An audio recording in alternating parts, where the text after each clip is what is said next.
Prontinho. Nossa disciplina de evangelismo, subtítulo: Vinde após mim e vos farei pescadores de homens. E nós vamos para a página 115, por gentileza, turma. Nós vamos falar sobre a excelência na comunicação da mensagem evangelística. Gente, pense comigo um pouquinho, por favor. Se eu desejo comunicar algo a vocês e vocês conseguem entender o que eu estou comunicando, nós tivemos êxito no aprendizado, sim ou não? Se eu conseguir expressar e você conseguiu entender, significa que deu certo. Se eu não me expressar bem, vocês vão entender bem? Não. E aí haverá uma dificuldade na comunicação. Quem aqui já usou aqueles... Hoje é mais fácil por conta da internet, mas quem já usou aqueles rádios de frequência? Lembram? Tem que ir regulando. Antigamente era mexendo, nos rádios de carro você vai clicando, não é assim? E a rádio só funciona na frequência dela, não funciona fora. Ah, irmão Micael, eu estou fora da frequência. Você consegue absorver o que está sendo comunicado naquela rádio? Não. Então, nós vamos falar sobre isso hoje, por quê? Nós temos aprendido ao longo desse livro de evangelismo que nós temos que pregar o evangelho para os não crentes, certo? Nós temos que comunicar as boas novas de salvação para eles. Se eles não entenderem o que nós estamos comunicando, eles vão ter um encontro com Deus através dessa mensagem que nós estamos transmitindo? Não. Ah, irmão Micael, eu fui falar de Jesus para alguém e eu só cheguei lá e falei, Jesus é bom e é isso aí. Jesus vai te levar para o céu. Aí a pessoa vai ficar olhando e falar, rapaz, essa história de Jesus, de céu, interessante. Mas a pessoa não entendeu quase nada. Talvez a pessoa pode até ficar curiosa. Vou perguntar mais. Mas na maioria das vezes, nós falhamos na comunicação do evangelho para o descrente. Quer ver uma falha de comunicação ao pregar para um descrente? Você chega num descrente e fala assim, você quer aceitar Jesus? Aí a pessoa fala, o que é isso? Aí você fala, não, aceita Jesus que ele vai te levar para o céu. A pessoa vai querer? É lógico que vai querer. Irmão, quem que não quer ir para o céu? Fala para mim. Tem alguém que, se a pessoa acredita em céu e inferno, qualquer pessoa vai dizer que quer ir para o céu. Mas não basta nós dizermos assim, aceita Jesus para você ir para o céu. Não, nós precisamos mostrar o evangelho para a pessoa. Todos nós somos falhos, somos pecadores, precisamos da misericórdia de Deus, precisamos do amor de Deus, foi para isso que ele enviou Jesus, foi por isso que Jesus morreu no meu lugar, no seu lugar, lá na cruz. Aí a pessoa vai entender a mensagem da salvação. Não basta chegar e falar, Jesus quer te levar para o céu, levanta a mão aí. A pessoa só vai pelo interesse. E aí, a pessoa vai levantar a mão só porque... Aí a hora que você fala assim, você aceitou Jesus? Aceitei. Então, agora tem a transformação. Não, mas isso aí não me falaram. Como assim? Agora tem que renunciar ao pecado? Não, isso aí não me contaram isso aí. Então, nós precisamos comunicar com excelência. E quando o assunto é comunicação, olha que dados interessantes, turma. 55% daquilo que as pessoas entendem passa pelos nossos gestos. Aquilo que nós gesticulamos, a pessoa compreende. Outro ponto, 38% do que as pessoas entendem tem a ver com o nosso tom de voz. Às vezes você chega lá num descrente da tua família e fala assim, irmão, Jesus é bom. Servir a Deus é bom. Não, a pessoa... A pessoa vai falar, você está falando mentira. Só pode estar mentindo, porque você está tão desanimado falando de Deus para mim, você não acredita no que você está falando. Você não crê no que você está pregando para mim. Então, quando você vai falar sobre o amor de Deus, a graça de Deus, fale com entusiasmo. Fale com alegria. Porque isso faz parte da comunicação excelente. Outro ponto, apenas 7% da compreensão é através das palavras proferidas. O que esses dados nos revelam? Que os nossos gestos, a nossa voz, ela transmite uma certeza para a pessoa que está nos escutando a falar sobre Cristo e sobre o Evangelho. E aí, onde está o êxito? Onde que está o ponto positivo? O receptor, diga assim comigo, o receptor é o ouvinte. Então, o receptor compreender o que o emissor está passando. Quem é o emissor? Quem está falando. Não, irmão, falei de Jesus para aquela pessoa, mas ela não quis. Será que ela entendeu? Irmão, eu evangelizei alguém, mas a pessoa não aceitou. Mas será que ela pelo menos compreendeu? Porque, irmãos, uma vez que nós falamos de Jesus para alguém, a pessoa entendeu e não quis, aí, né, morodo? É ela e Deus. Aí nós não somos mais responsáveis. Aí a pessoa tem a responsabilidade dela diante de Deus, porque ela entendeu a verdade e não quis seguir a verdade. Olha só, aqui tem outros pontos que são muito importantes na comunicação do Evangelho, na hora de pregar para um descrente. Simplicidade, apesar da profundidade. Irmãos, o Evangelho, ele é simples. Em que sentido?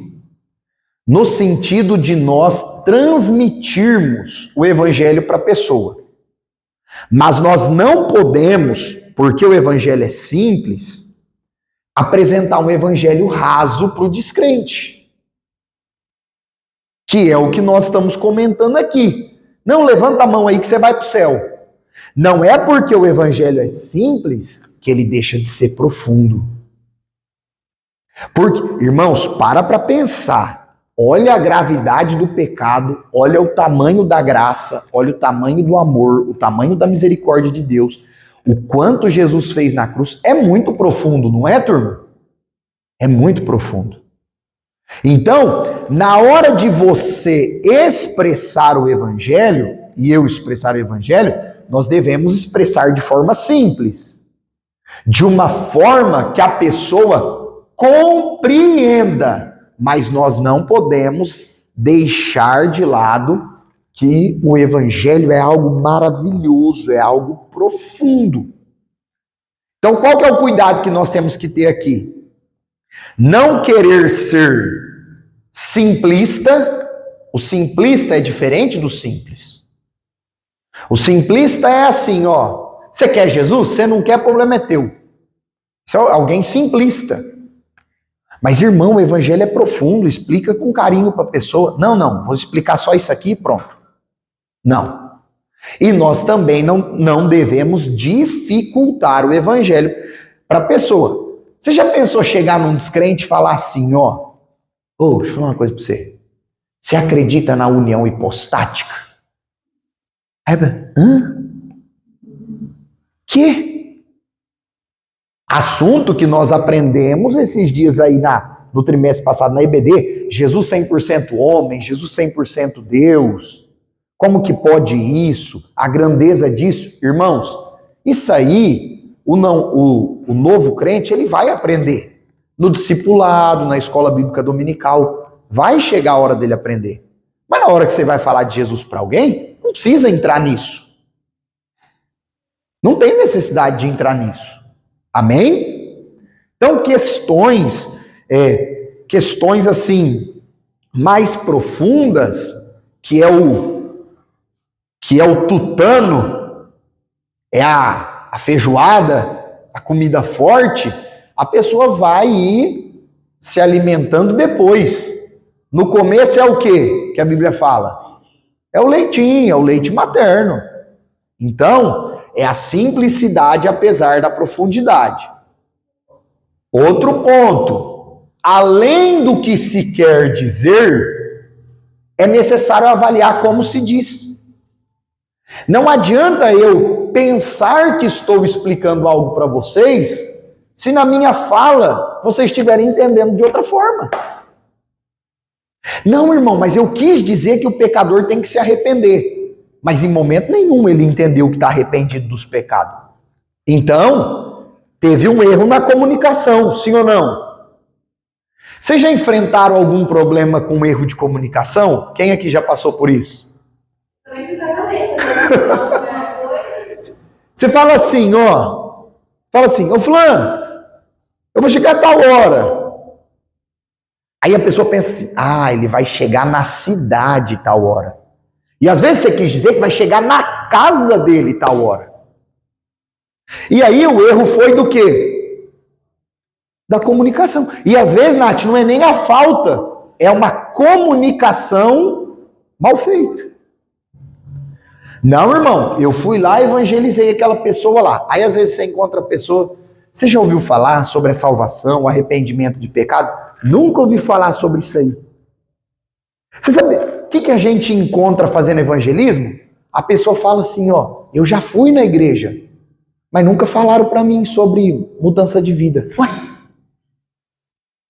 Então teve uma falha na comunicação daquela igreja para com os visitantes que estavam no culto. Isso acontece muito, irmãos, na hora do apelo. Às vezes na hora do apelo, ou então a pessoa está lá pregando, fala, tem alguém aqui que não é da igreja, não é evangélico? A pessoa fala, aí levanta a mão, aí fica constrangido, irmã Michele. Fala, vem aqui, vem aqui. A pessoa vai lá na frente, recebe a oração, nem sabe o que está fazendo. Então, tem que se ter este cuidado. Outro ponto aí, que é o terceiro, o cuidado com jargões e termos técnicos quando nós estamos falando com gente que não é da igreja, irmão. Na igreja, nós estamos acostumados com algumas palavras, sim ou não? Você chega lá no teu amigo, Pai Senhor, como é que foi o culto lá hoje? Rapaz, foi uma benção. Fogo desceu. Eu tenho um amigo que ele manda assim mensagem para mim e fala, nós fomos visitados pelo Espírito de Deus. Irmão, esse tipo de linguagem, vocês acham que um descrente entende? Não entende. O camarada fala, rapaz, fui renovado, dei lugar para o Espírito Santo. Dei lugar para o Espírito Santo. Aí o teu parente escuta isso e fala, o que é esse negócio? Dei lugar. Foi mistério. Irmão, deixa eu ir. E isso é linguagem de quem frequenta a igreja evangélica.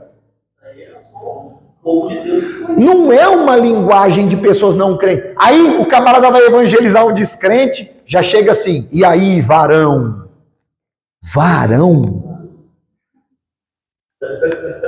O camarada, varão de cortina? Que de varão de pendurar as coisas? Então, irmãos, tem alguns termos e alguns jargões, algumas palavras. Eu costumo brincar que quem frequenta a igreja sabe um idioma que o descrente não sabe, que é o crentez. Essas palavras aí do crentez. Então, essas expressões nós devemos evitar quando vamos evangelizar alguém que não é crente. Amém? Vamos lá para o 2.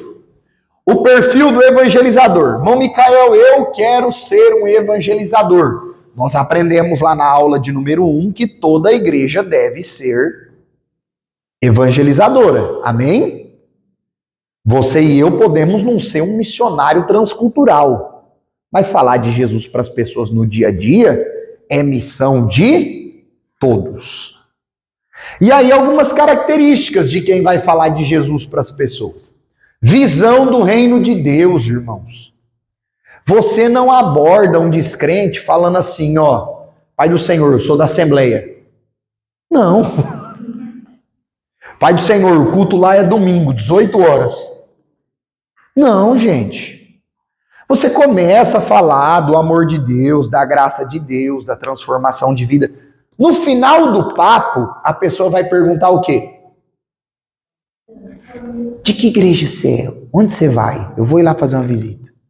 E se não perguntar, não precisa falar.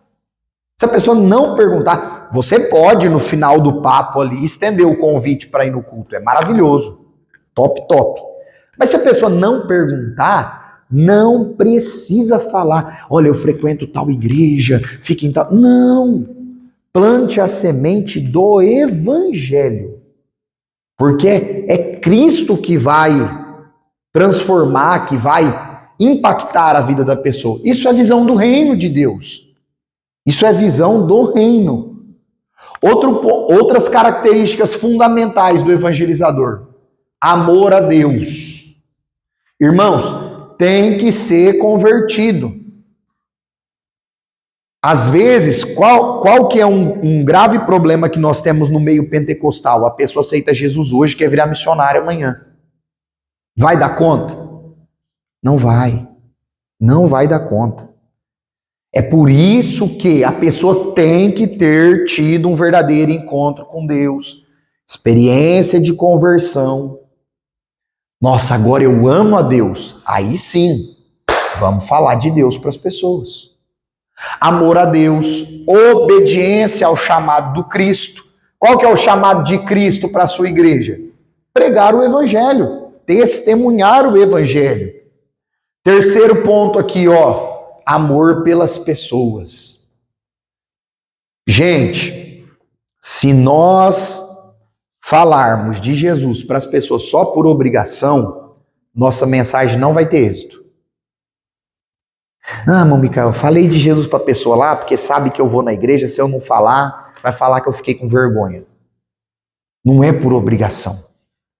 Você e eu precisamos enxergar as pessoas que ainda não têm Jesus e nos compadecer dela. Falar, meu Deus, olha a situação daquela pessoa. Eu vou lá fazer uma oração por ela, vou lá falar do amor de Deus por ela. Por quê? É a necessidade do amor pelas almas, pelas pessoas. Vamos para o terceiro, a equipe de evangelização. Então, até aqui nós estamos falando da comunicação, da mensagem e do perfil do evangelizador. Agora nós vamos falar de evangelização, a ação de evangelizar na prática. Irmãos, nós podemos evangelizar sozinhos? Sim ou não? Podemos. Agora, também é interessante que as igrejas montem equipes de evangelização.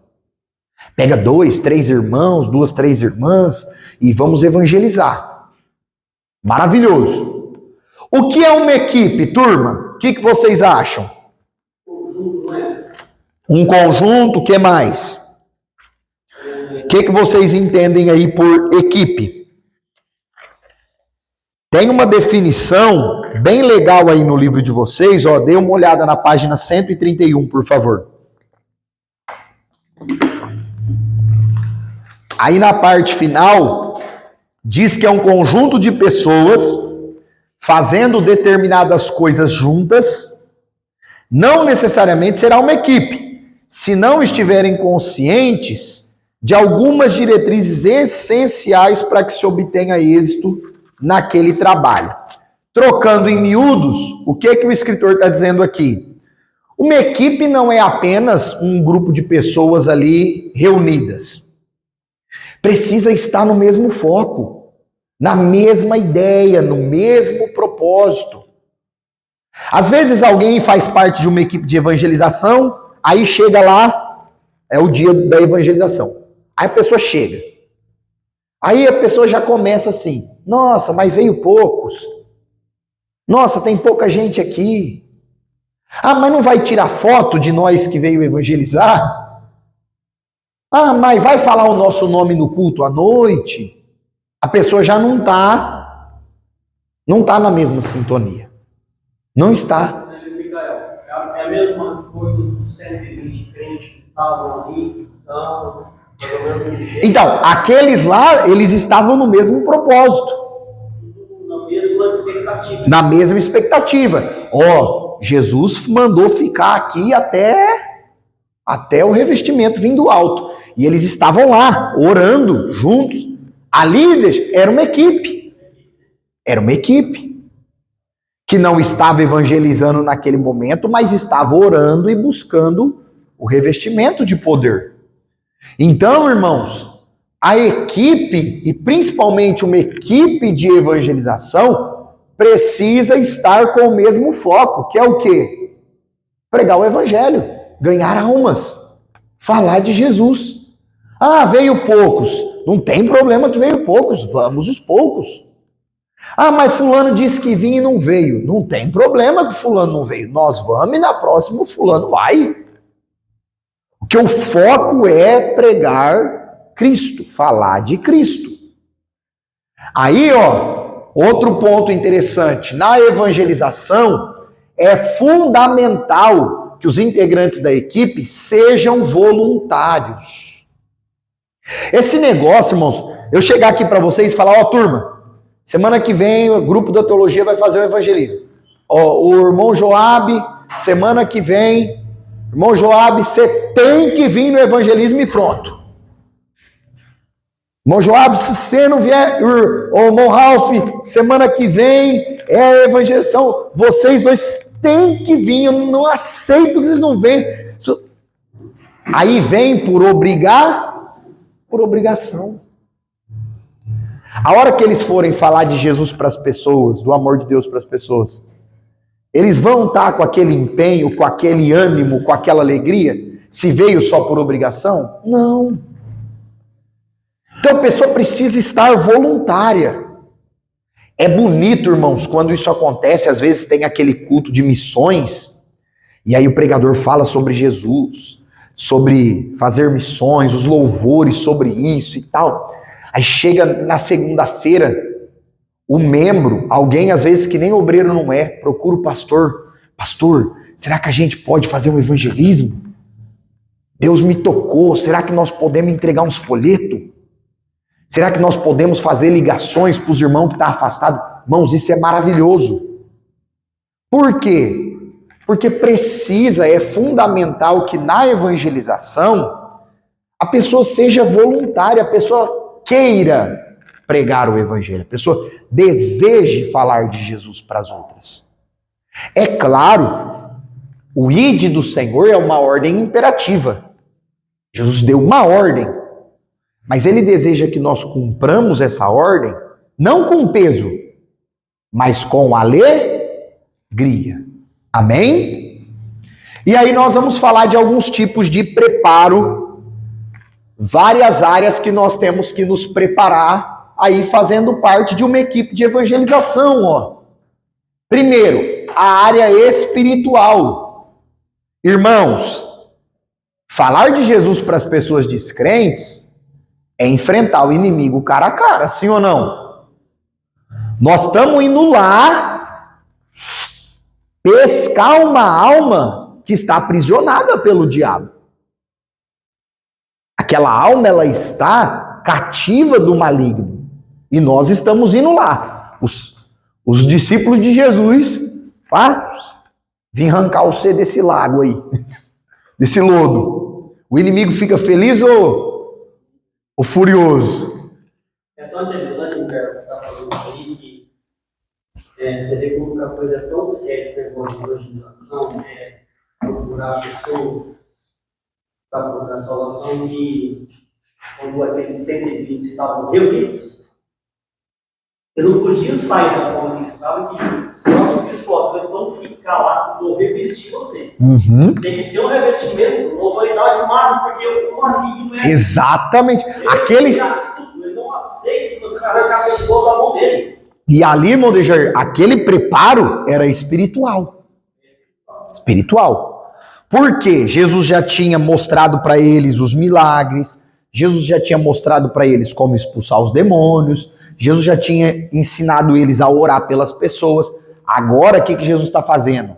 Agora vocês têm que ficar cheio do Espírito Santo. Vai fundo. Irmãos, a Bíblia narra uns camaradas que tentaram expulsar uns demônios no livro de Atos, filhos de Seva. Os demônios deram uma surra neles.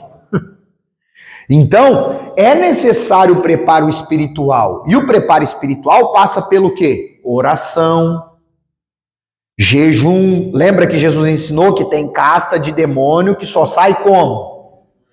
Jejum e oração. Outro ponto, o conhecimento bíblico, o bom testemunho, porque não adianta nada nós sairmos falando de Jesus para alguém e alguém olhar para aquele crente e falar assim, mãe, tá falando do Jesus que muda a vida, mãe? Como é que você age assim? Então, o bom testemunho também faz parte do preparo espiritual e a vigilância, a prudência no nosso dia a dia. Depois nós temos o preparo psicológico, que passa, irmãos, pela área emocional. Tem pessoas que quando vão evangelizar outras e as pessoas começam a contar os seus problemas, se a pessoa não está saudável emocionalmente, a pessoa não aguenta. Vou pegar um exemplo aqui. Você pega alguém que foi abandonado pelos pais, por exemplo. Os pais abandonou. A pessoa não ficou órfã, mas foi abandonada pelos pais. Aí você vai lá evangelizar essa pessoa. E talvez você passou pelo mesmo problema lá na sua vida, na sua infância. A pessoa começa a contar. Tem crente que sai correndo, chorando. Que a pessoa não está curada emocionalmente. E aí ela vai falar de Jesus para alguém que coincidentemente tem o mesmo problema dela. O que acontece? Às vezes a pessoa fica mal. Às vezes a pessoa, eu queria ajudar aquela pessoa, mas agora como que eu fiquei? Então, nós precisamos também nos preparar emocionalmente. Vocês sabem um personagem bíblico que eu vejo isso aqui muito? José. Irmãos, olha aqui para mim. Qual era o assunto que José mais odiava, entre aspas? Porque assim, não é que ele tinha ódio daquele assunto, mas qual era o assunto que mais feria José? Dá uma ideia aí. Família, que mais? A traição dos irmãos. Como? O abandono, tudo isso está conectado. Mas tem uma palavrinha-chave. Pelo que... Quase. Qual? Sonho. Se tinha um assunto que feria José, irmão, era sonho. Por quê? Ele só foi traído, abandonado, vendido, porque ele contou os seus.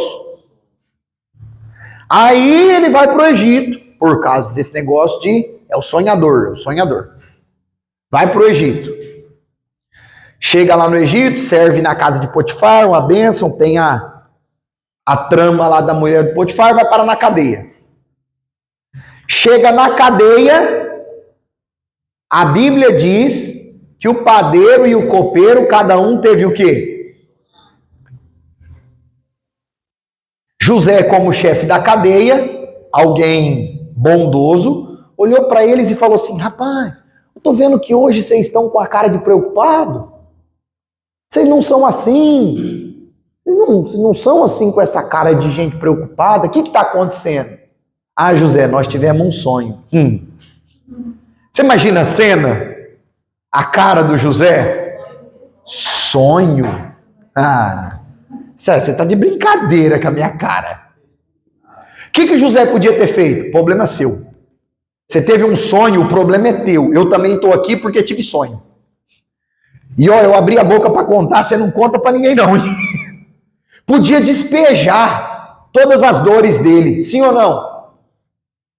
Ele tinha todo direito de acabar com a raça do copeiro e do padeiro. Não me venha falar de sonho. Se vire com o seu sonho. O que José fala? Conta aí. Pode contar. Aí, irmãos, os camaradas contam, ele interpreta corretamente, se cumpre o que ele interpretou. Dali a pouco chega a hora de Deus honrar José. Que jeito que foi? Se José não está curado desse assunto, como que ele ajuda o copeiro e o padeiro e depois como que ele ajuda o Egito e o mundo inteiro? Então Deus tratou José. E na área que Deus tratou ele, foi a área que Deus mais usou ele. Eu não estou pregando não, tá? Mas a gente precisa aprender algumas coisas sobre isso. Tem muita área que a gente fala, ai Deus, por quê? Por quê? Por quê? Por quê? Às vezes são as áreas que Deus mais vai nos curar e nos usar para abençoar outras pessoas. É tão interessante falar, né? Porque o próprio Deus, ele sabe o talento que você tem. Pode perceber uma coisa. O talento que você tem, Deus vai enviar sempre a pessoa para você resolver naquela área que você conhece. Exatamente. Exatamente. Eu não sei por quê, porque se você conhece uma área espiritual, você tem que seu talento está. Sim. Deus ele vai sempre trazer pessoas. É a área que Deus mais vai usar. Perto de você. Ó, irmãos, uma vez eu estava com um grupo de irmãos, nós fazíamos esse preparo espiritual de oração, de jejum, e depois a gente saía para evangelizar, e nós tínhamos um trabalho de evangelização de madrugada. E aí uma vez nós paramos na porta de uma casa, tinha um camarada bem doido lá, batendo no portão, e um dos irmãos veio do mundo das drogas. E ele falou, aquele cara tá tentando comprar droga, vamos parar lá. Tipo, eu que não vim desse mundo, eu ia passar por aquele camarada batendo num portão e ia saber disso? Lógico que não, ia achar que o camarada queria entrar. Aí perdeu a chave, ficou pra fora, chegou tarde, a mãe deixou ele aí pra fora. Ia pensar isso. E o irmão com experiência nessa área falou, certeza, quer comprar droga. Aí paramos lá, descemos, ia irmãos e irmãs, descemos, abordamos o cara, tal, não, podemos cantar um hino, fazer uma oração aí, tal, nós somos cristãos, tal. Não, beleza. Irmão, saiu uns 30 moleque de dentro da casa. Era uma biqueira.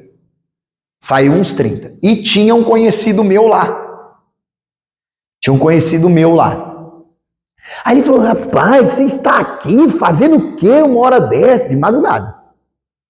E afastado da igreja. Aí o que eu disse para ele? Eu disse assim, irmão, quem deveria estar aqui no meu lugar pregando para essa molecada era você. Falei, porque eu nunca usei uma droga para falar para eles o poder da libertação de Jesus na vida de alguém que usa drogas. Falei, mas a hora que você tiver a vida transformada por Jesus e abrir a boca para falar para alguém desse assunto, a tua autoridade vai ser diferente da minha. Porque, irmãos, quando alguém passa pela experiência naquele assunto, aí o pecador olha e fala assim, mas você não sabe o que eu estou passando. Não sei. Aí é a hora que você vai falar, é exatamente aí. Jesus fez na minha vida e vai fazer, tem poder para fazer na sua também. Então, aquelas áreas assim, geralmente que a pessoa mais sofreu, que o diabo às vezes mais judiou, podem ser as áreas que Deus mais vai usar a vida da pessoa. Pessoa que teve problema familiar e aí Deus transformou, restaurou, aí às vezes Deus vai e levanta aquela pessoa para cuidar de casais, para ajudar famílias e assim por diante. Amém, queridos? Então, nós precisamos nos preparar psicologicamente também. Irmão Micael, tem uma pessoa lá, ela está muito depressiva, mas eu não tenho estrutura para ir lá visitar. Não vá. Ou então chama o pastor da sua igreja, a esposa do pastor, chama uma família mais experiente, que você sabe que tem uma estrutura a mais, e vai junto. Porque, irmãos, se eu tentar cuidar de alguém numa área que eu não estou cuidado, vai dar ruim. Aí daqui a pouco não é dois que está precisando de ajuda, é 3, 4, 5. Então, nós precisamos nos preparar psicologicamente também. E o último é a preparação física, que envolve o nosso corpo humano. Que aí passa pelo quê? Pela nossa saúde, pela questão do sono, de uma boa alimentação, de praticar atividades físicas para manter o nosso corpo bem. E aqui, irmãos, nós não estamos falando que o cristão ele tem que ser um atleta igual aqueles atletas das Olimpíadas. Não, mas nós temos que ter saúde. No que depender da nossa parte, nós temos que fazer. Por quê? Às vezes o irmão chega lá e fala: ô irmão, vamos fazer um evangelismo? Ai, não posso. Por quê? Porque eu não aguento andar 2 quarteirão. Olha isso. Não, irmão, então, bora se cuidar para você poder trabalhar para Jesus. Eu lembro, irmãos, quando eu estava assim num quadro de de comilança e bem exagerado, um pastor chamou eu para conversar e chamou a minha atenção com amor, com carinho e um aconselhamento nessa área. E eu fiquei pensando, rapaz, é verdade mesmo, hein? Talvez, se eu tiver saúde, eu posso trabalhar para Jesus 30, 40, 50 anos. Se eu não tiver saúde, vou trabalhar para Jesus 5, 10 anos e vou morrer. Às vezes Deus podia me lançar como uma flecha de 200 metros e eu só vou 10 metros. Por irresponsabilidade minha que não tenho saúde. Já pensou?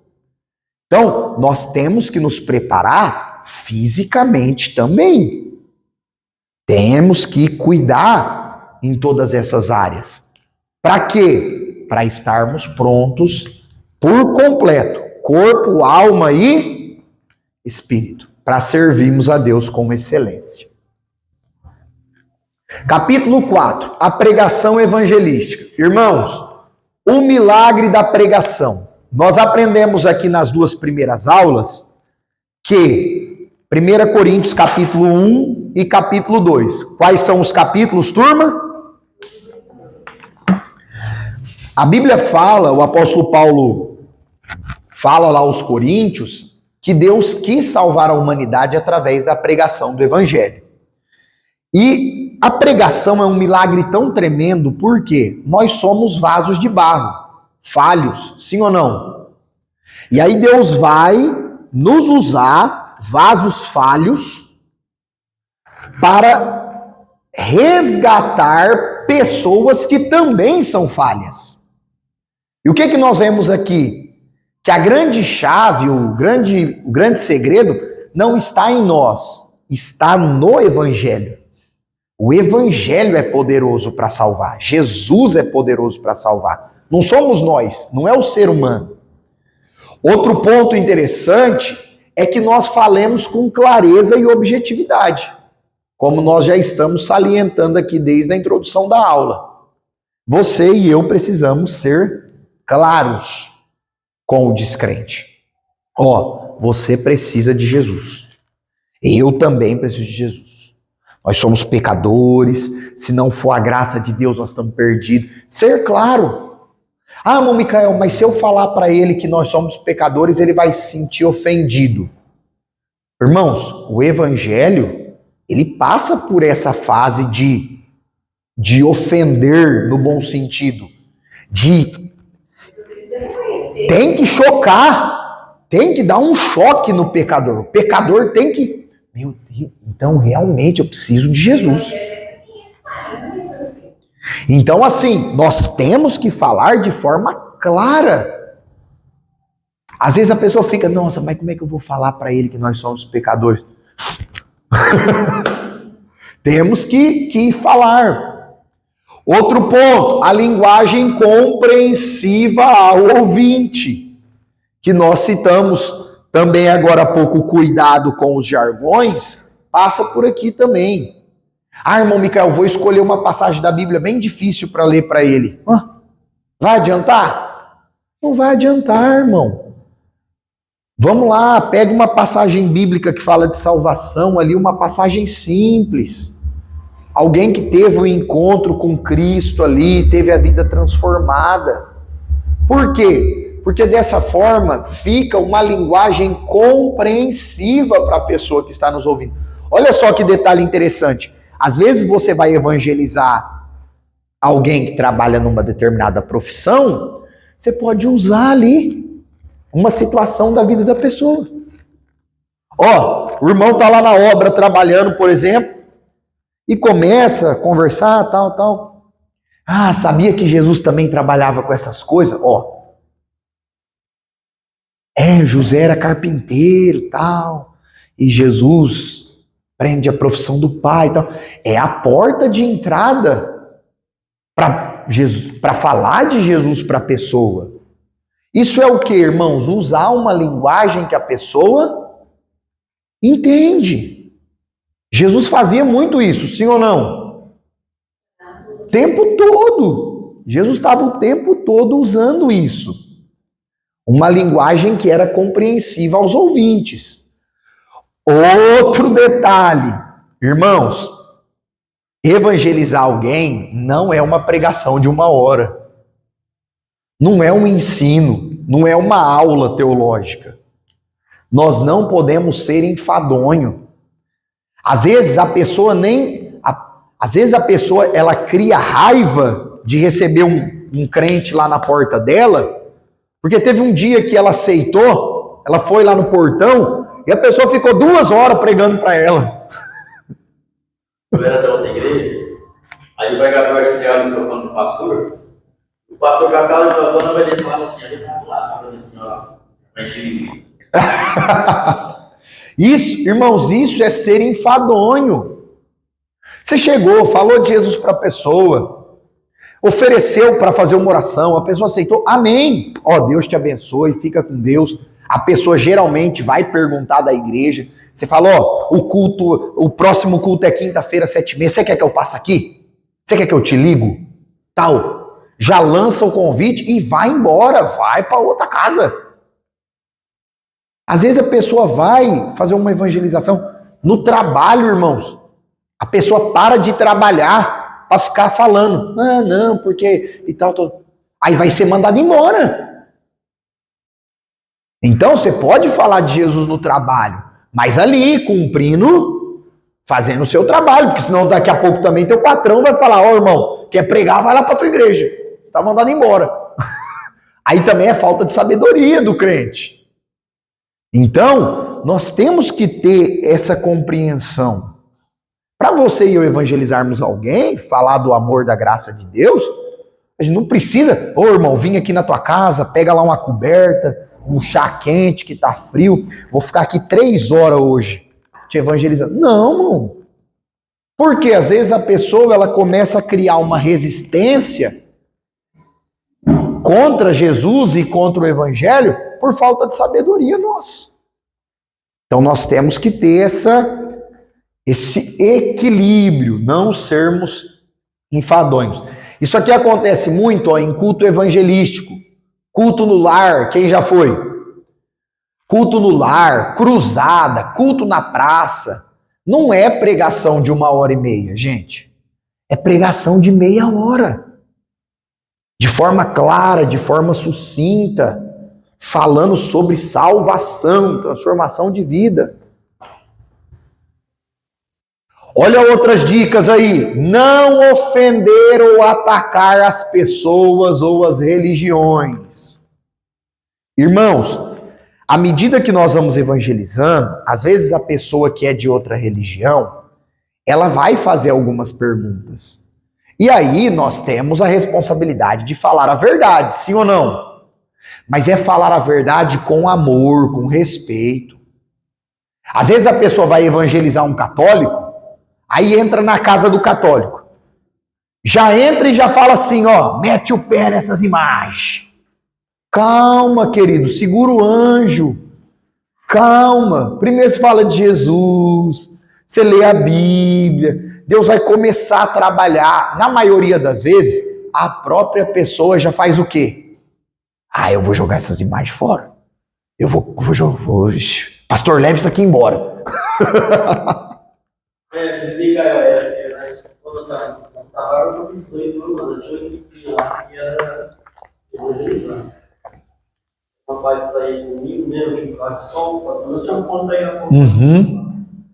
A gente saía para evangelizar, então o rapaz ia comigo, ele ia comigo e falei, ó, vigia, vou tomar cuidado. Não ia poucas palavras. Ele entrava, ele começava a olhar assim, começava a contar. Tinha nas paredes. O pai sempre comentando. O rapaz um dia encontrou eu, falou, ó, o dia que você quiser na minha casa, você tá liberado. O outro? E tranquilo. Você levar aquele rapazinho lá, você lá, que você vai aqui na minha casa, não entra não. Então. Aí, falei, vou ter que separar tudo no meio, porque... Irmãos, nós temos que ter sabedoria com isso. Temos que ter sabedoria. Jesus sempre confrontou o erro, mas Jesus confrontava com amor, com a verdade, não com ataques e desrespeitos. Às vezes, saem notícias nos jornais que pessoal de igreja chutou, quebrou as coisas. Não é, irmãos, não foi isso que Jesus ensinou. Sai apedrejando templos católicos e de seitas aí. Não, Jesus não chamou a gente para isso, não. Não, irmão, vou lá apedrejar aquele centro espírita. Aqui apedrejar centro espírita, irmão. Ora para Jesus abrir a mente das pessoas, libertar, transformar, apedrejar aqui. Então, Jesus não ensinou que era assim que os discípulos iriam pregar o evangelho. E o conteúdo da pregação? Falar sobre Deus. Você pode falar sobre o Deus Pai, sobre o Deus Filho, Jesus, sobre o Deus Espírito Santo e principalmente sobre o arrependimento e a conversão. Transformação de vidas. Amém? E para nós fecharmos aqui, estratégias e planejamento. Irmãos, o melhor de todos os evangelismos, pessoal. Indivíduo com indivíduo. É aquele evangelismo que você fala de Jesus lá pro teu amigo, teu parente. Você está ali na fila do banco, alguém começa a reclamar, aí você já aproveita. Não, mas Deus está no controle. Você crê em Deus? Aí, às vezes você vai achar um ateu ou outro. Não tem como. Às vezes sempre aparece. Mas a pessoa falou, não acredita em Deus. Aí a porta está aberta. Não, então vamos confiar. A Bíblia fala para a gente ter fé e tal. É a hora de ser, é ali, ó, 1 a 1. O evangelismo pessoal é o melhor. É o mais excelente. Depois, as outras opções. Culto ao ar livre. Culto nas casas, que hoje muitos chamam de células. É o antigo culto no lar. É o culto nas casas, cruzadas, que aí já são eventos maiores, que se monta estrutura, fecha ruas, rádio e TV. Irmãos, eu fico muito assim, eu não vou falar para vocês que eu fico irado, porque eu quase não vejo, mas eu fico muito chateado com algumas pessoas, alguns líderes. Às vezes o camarada tem um programa na TV, que é caríssimo, e ao invés de aproveitar para falar de Jesus, aproveita o programa para falar de um monte de coisa. E vende isso, vende aquilo, faz propaganda daquilo, faz propaganda... Não, irmão, aproveita o horário. Aproveita o horário e fala do amor de Deus, da graça de Deus, do evangelho. E nós sabemos que por mais que a internet hoje é muito forte, ainda existe um público muito grande que usa rádio e TV. As mídias sociais, irmãos, as mídias sociais hoje Instagram, Facebook, todas as redes, o WhatsApp, é uma ferramenta, gente, que nós devíamos aproveitar. Posta um versículo lá. Irmão Micael, não sou bom para escrever. Pega uma imagem pronta lá no Google. Deus abençoe seu dia. Entregue sua vida ao Senhor. É uma forma de você plantar uma semente da palavra de Deus no coração da pessoa perdida, do pecador. Aí, irmão, vocês sabem que eu sou meio chato com esse negócio? Às vezes o crente vai lá e fica compartilhando notícia de fuxico, gospel, notícias gospel, assembleiano que não tem valor nenhum. A assembleia tinha que pôr um processo naquele povo, fazer arrancar aquele mundo. Irmão, sabe o que você faz com esses canal? Bloqueia todos da tua rede. Só posta miséria. Nunca vi eles postar lá assim, ó, um pastor orou e o paralítico andou. Eles não postam. Um pastor construiu uma casa lá e doou para um membro. Não posta. Boas obras não posta nada. Miséria. Aí o crente, às vezes eu tô lá, tenho 1000 pessoas, às vezes 100 pessoas vê o que eu ponho, eu vou lá e ao invés de colocar lá, Jesus quer transformar a sua vida, coloco uma miséria lá. O que eu estou plantando no coração do descrente? O que eu estou plantando no coração do pecador? Eu estou falando para ele, fica aí no mundo mesmo. Então, irmãos, nós precisamos vigiar. Nós precisamos vigiar. E nós estamos falando sobre isso em mídias sociais, mas isso também vale para conversas pessoais. Às vezes a pessoa fica falando mal disso, mal daquilo outro, no trabalho, na família. Teu parente, o teu amigo de serviço não vai na igreja nunca. Então nós temos que vigiar com isso. Amém, queridos? Outros pontos aí de estratégias de evangelização. Eventos em escolas e em bairros. Escolas, irmãos, antes era bem fácil de entrar. Hoje é difícil para entrar para fazer evento em escolas. Por quê? Com essa questão aí, o Estado é laico, o Estado não tem uma religião, aí dificultou bastante trabalhos em escolas. Projetos infantis, que é muito bom, a igreja promove lá, acho que aqui na cidade mesmo, boa parte das igrejas fazem, né? Aqueles cultos infantis, às vezes no dia das crianças, fecha a rua, e aí convida as crianças que não são crentes do bairro. Muito bom, é uma porta de evangelização tremenda. Irmãos, teatros e cinema, isso aqui, no nosso interior aqui, é muito pouco feito. Mas um lugar que se usa muito isso aqui como estratégia de evangelização é os Estados Unidos. Nos Estados Unidos, você vai ver isso muito em filmes evangélicos. Eles promovem um filme cristão, vai transmitir o filme cristão. E aí, irmão, você tem que trazer um não crente. E é um filme sobre salvação.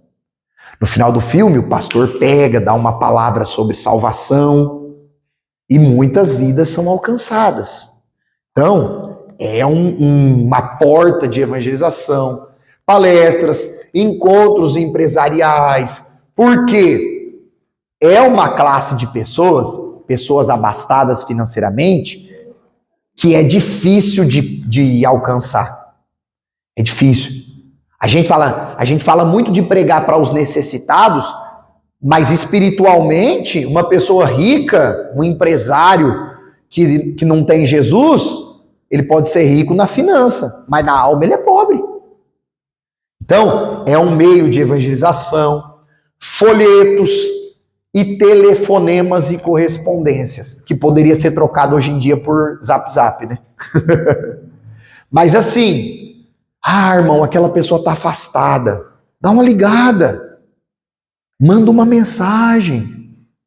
Às vezes, escreve uma carta à mão, leva na caixa de correio na casa dela.